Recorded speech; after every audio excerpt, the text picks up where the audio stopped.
Hello दोस्तों, ये है हमारी अवध यूनिवर्सिटी का पेपर मैथमेटिक्स सब्जेक्ट का जो 2023 से 24 में आया था।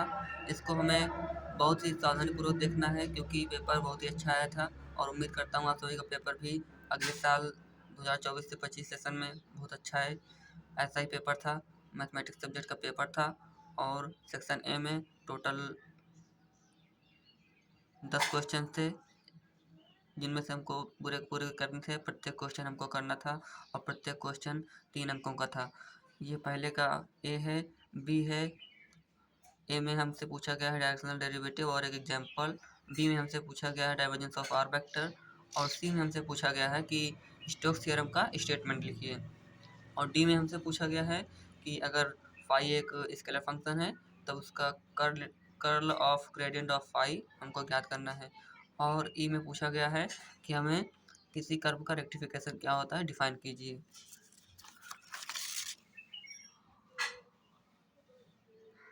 और एफ में पूछा गया है कि so that beta M N is symmetric in the indices M N N, मतलब अगर हम बीटा एम एन जो हमारा बीटा फंक्शन है इसमें अगर हम इंडिसेस को चेंज कर दें तब कोई भी प्रभाव नहीं पड़ेगा, अर्थात सिमेट्रिक है।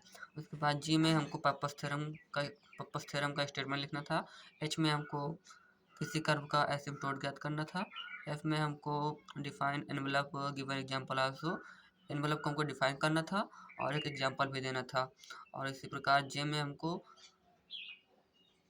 रिमूवेबल सिंगुलैरिटी को एक्सप्लेन करना था एक एग्जांपल के साथ में। अब बात आती है सेक्शन बी की। इसमें टोटल 7 क्वेश्चन आए थे जिनमें से हमको केवल 4 ही क्वेश्चन करने थे और प्रत्येक क्वेश्चन हमारा 6 अंकों का था। ये है दूसरा क्वेश्चन, स्टोक्स थ्योरम वेरीफाई करना था एक फंक्शन एफ के लिए।